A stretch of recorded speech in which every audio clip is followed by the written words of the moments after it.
አንድ ቀን ሁለት ቀን ትዳርሽ ላይ ቀጥል፣ አንድ ቀን ሁለት ቀን ትዳርሽ ላይ ጸድቅ። ያስተዛዝበናል ጥሎሽ የሄደለት፣ ያስተዛዝበናል ጥሎሽ የሄደለት። ደመቁ ደመቁ ትላለች እናቷ፣ አሞራ ቃል ለቅሟታል ከነቅንጭላቷ፣ ከነቅንጭላቷ በልቷታል ማለት ነው። በጎቹ ወደ ገደል ገቡ። ታንኳ ሲሏቸው መቼን ይሰማሉ። ቢላቸውን ይዘው እንደ ልማዳቸው ያው ሊተራረዱ። ይኸው በየቤቱ እንግዲህ እየሄዱ እንግዲህ ኮሜንት የኛ ጀግና የኛ እንትን ይላሉ። ጋይስ እንግዲህ የማይክል ጃክሰን ነገር እንግዲህ እንደቀጠለ ነው። እንዲሁም ደግሞ የሄርሜልዬ ነገር በዚህ ሁኔታ መሆኗ በጣም ነው ያዘንኩት። በጣም አዝኛለሁ። ሄርሜልዬ የኔ ቆንጆ ከጎንሽ ነን ሁላችንም። እንግዲህ ፍትህ ለወንድማችን ጠይቃለን፣ ለአብርሃም ፍትህ ለሄርሜላ። ይችል ነፍሰ ጡር ናት። ስትወድቅ ምናልባት ጎኗን ሊመታት ይችላል። ምን ሊሆን ትኮን ትችላለች። እንግዲህ ያለይበትን በጣም ነው ያዘንኩት። የአብርሃም ደግሞ መተት ነው። መተት ደግሞ ብትወጅም ጠላሽም ወደርሽም ይወጣል ማለት ነው። ወደርሽም ጠላሽም ማለት ነው። አንቺ ደግሞ ትክክል አይደለም ብሏል እኮ የሄርሚ ወንድም ትክክል አይደለም። አብርሃም መሆንህ ነው ስትለው ሄርሚ ቁሞ ዝም ተመልከቱ። በቃ ብዙዝ አብርሃም በዚህ መልክ ነው እንዳይታችሁት የምታውቁት። እኛ እኮ የምናውቀው እኮ በደመቁ በሸሌ ጊዜ ሳይሆን በፍቅር ጊዜ ነው የምናውቀው። በቃ ቁሞ ዝም አለ አብርሃም። በቃ ቁሞ ዝም። እኔ በጣም ነው ያዘንኩት፣ በጣም ነው ያዘንኩት። የሄርሚ ወንድም ደግሞ እህት ያለ እኔ አባት ነው። ሄርሜላ ስወድቅ በጣም ነው ያዘንኩትኝ፣ በጣም ነው ያዘንኩት። ነፍሰ ጡር ሴት በዚህ ልክ እና ህዝብን የሚጎዳ ነገር ይፍሬምም ሸልዬም ህዝብን የሚጎዳ ነገር ባይሰራ ምናልባት ተመካክራችሁ ተወያይታችሁ ይሄን ነገር በቃ እነ ብዙ ትላልቅ ሰዎች ናቸው። አብርሃምም ከሌሎቹም ሁሉም ከነዚህ ከክርክሮች ሁሉ አንተ የበለጠ ትሻላለህ ብዬ ነው የማስበው እንጂ እውነት ቤተሰብ ያለው ሰው እውነት ዘመድ ያለው ሰው በዚህ ልክ እየወደቀ በዚህ ልክ ሴራ ተጠንስሶበት ይሄ ሁሉ ነገር የወንድም ጥላቻ እየቀጠቀጠው እንደባብ ወንድሙን ቁሞ ማየት አልፈልግም ብሎ ጥላቻ ዘርቶበት ኤፍሬም የተባለ ግለሰብ ይሄንን እንኳ ተው ብሎ እጁ ሰብስቦ ወደኋላ ገትቶ ማጀራቱን ብሎ ማስቀመጥ ያቃታቸው ቤተሰቦች እኔ አላቅም። ወንድሙን ወንድም በቃ ይሄ ነው ወንድሙ እንዴት አድርጎ እንደሚያጠቃው እንዴት አድርጎ መዘዝ እንደሚያመጣበት ነው እየስተስተማረ ያለው። አንደኛ አንዲት ነፍሰ ጡር ሴት እንድትንገላታ እንድትወድቅ የፈታሁትን ባሌን ደግሞ መልሼ ሄጄ መበጥበጥ እንዴት እንዳለብኝ ነው ሸልዬ እያስተማረች ያለችው። ስለዚህ ሸላይ ተይ፣ በዚህ ልክ ተይ። እውነትም ሸላይ እኮ ነሽ። ህዝብን ከህዝብ ወደንስን ከወደንስ እንዲበላል አድርገሽ ስትሰሪ ነበረ ከዚህ በፊት። አሁን ደግሞ ቀጠልሽ። አሁን ደግሞ ከቤት ተሰውረዋል እያሉ ነው። ከቤት ውስጥ የሉም እየተባለ ነው።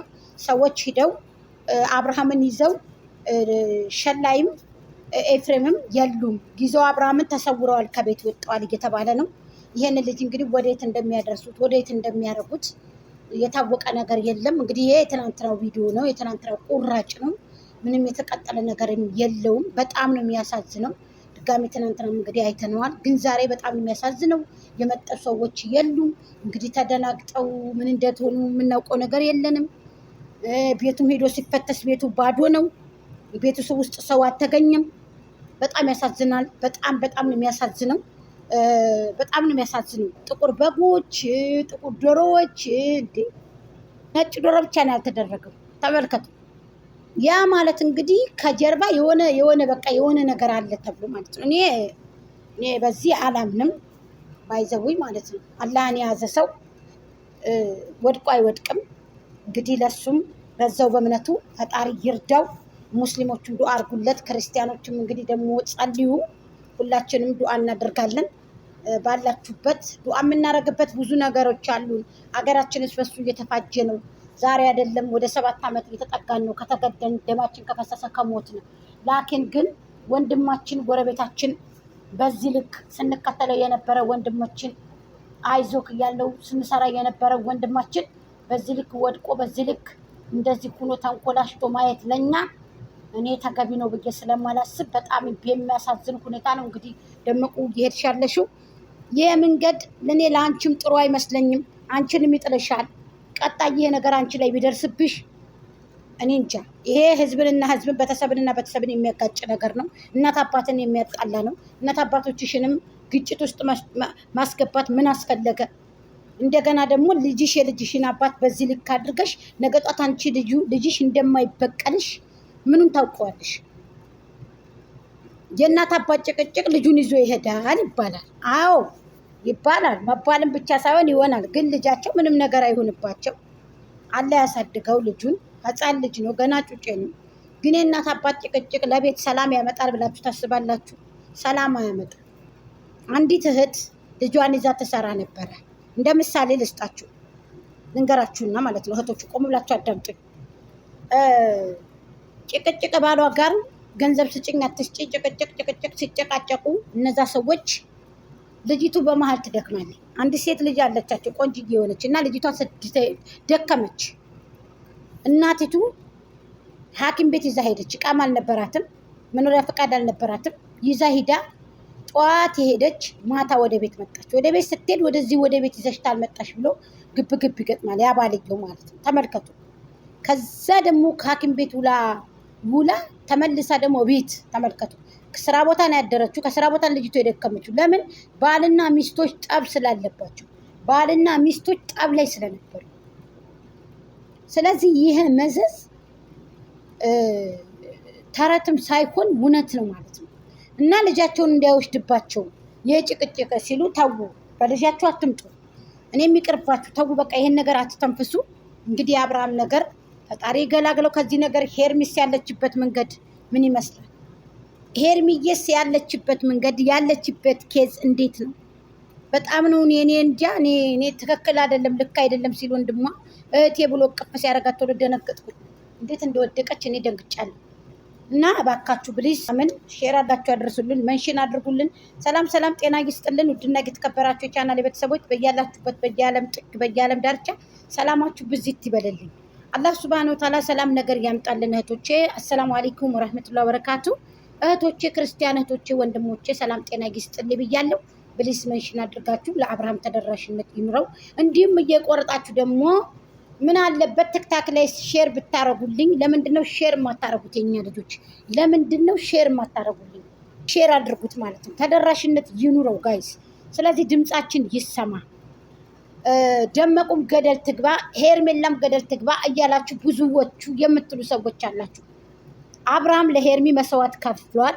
ሄርሜላም ለሱ ብላ ተደብድባ ተሰድባ ተቀጥቅጣ ያው ነው። ዱላ ይሻላል፣ ስብራት ይሻላል ከነዚህ ሰዎች አፍ ማለት ነው። ከደመቁ በጎች አፍ ስብራት፣ ዱላ፣ መቀጥቀጥ ይሻላል። ከዛ የበለጠ ነው ሄርሜላ ያፈራችው ይቺ ቆንጅዬ ልጅ ልትሰታዋት የምታሳሳ ማለት ነው። ስለዚህ በዚህ መልኩም እኔ የማይዋደዱ የማይፋቀሩ ከሆነ በዚህ መልኩ እሷ ልትወርቅ ትችላለች ብላችሁ ያሰባችሁ ሰዎች አላችሁ። ስለምታፈቅረው ስለምትወደው ወሽዳ ሰርቃ ስላንኮላሸችው ሸላይ ሚሄሊ ትክክል አይደለም ብላ ፌንት መስራቷ ባትወደው እንደዚህ ታረጋለች ብላችሁ ነው ወይ እናንተ? እስኪ አስቡት። እሷም ገደል ትግባ፣ እሱም ሰላም ይሁን እሷም ሰላም ትሁን። ሁለታቸው የሚዋደዳሉ። በአደባባይ ቀለበት ያሰረላት ባሏ ነው። ቀለበት ያሰረላት ባለቤቷ። ሸላይን እኮ ፈታታል እኮ በህዝብ ፊት። የአረብ ሀገር ሴትን ሂዳችሁ ጠይቁ። የአረብ ሀገር ሴቶችን ሂዱና ጠይቋቸው፣ ወይንም ኢንተርቪው አድርጓቸው። ሂዳችሁ ጠይቋቸው። ልጅ ያለው የሚሰሩ ሴቶችን እናውቃለን። ስንሰማ አይተን ሳይሆን እየሰማንም በቪዲዮም እያየናቸው ነው። ስለዚህ ልጅ ይዘው የሚሰሩ ሴቶች አሉ። ልጆቻቸውን ልከው የሚሰሩ ሴቶች አሉ። ጀግና ሴቶች። እሷ እንደዛ ሁና ብቃቷን ሞራሏን አላሳየችም። እሷ ግን ግብ መጣላት፣ ግብ መግጠም፣ እንደዚህ በመተት እንዴ! ባልን ማንኮላሸት ወግ ነው እንዴ? ሰንደል ከፀጉሩ ላይ አድርጎ ጫት ይዞ መስመር ላይ ቁጭ ብሎ እንድታዩ ነው የምትፈልጊው? ይሄ ነገር ግጭት አይሆንብሽም? ለቤተሰቦችሽ መዘዛ ያመጣልብሽም? አንቺ ኑሮሽ ላይ እንግዲህ ሼር አድርጉልኝ ብሊስ ባካችሁ። ላይክ እያደረጋችሁ ላይክ እንዳትረሱ። ሼርም አድርጉት ባካችሁ፣ ኮፒ ሊንክም አድርጉት ባካችሁ ብሊስ። ስለዚህ ሄርሜላዬ የኔ እናት ከጎንሽ ይሁን። እንግዲህ ፈጣሪ ከጎንሽ ይሁን፣ አላህ ከጎንሽ ይሁን። እንግዲህ ምንም ማድረግ አይቻልም። ነፍሰ ጡር ናት። ጽንሱ ላይ እንግዲህ ምን ይምጣ አናውቅም። እንደው በጣም የከበደ ነገር ነው። አብርሃምም እንግዲህ ሆስፒታል ውስጥ ይገኛል። እንግዲህ ሸላይ ናቸው። በየት ደብቀው በየት እንዳመጡት ምናምን አናውቅም። የምናውቀው ነገር የለንም። ባግራውንድ ላይ ያስቀምጥላችኋል። በጣም የሚያሳዝን ሁኔታ ነው እንግዲህ እየተደረገ ያለው በጣም ነው ያዘንኩት። እኔ ዛሬ ድምፄ ሁሉ ትክክል አይደለም። የደመቁ በጎች ዋጋችሁን ታገኛላችሁ። ዋጋችሁ የደመቁ በጎች ተራችሁን ጠብቁ። የምታለቅሱበት ቀን ደርሷል ማለት ነው።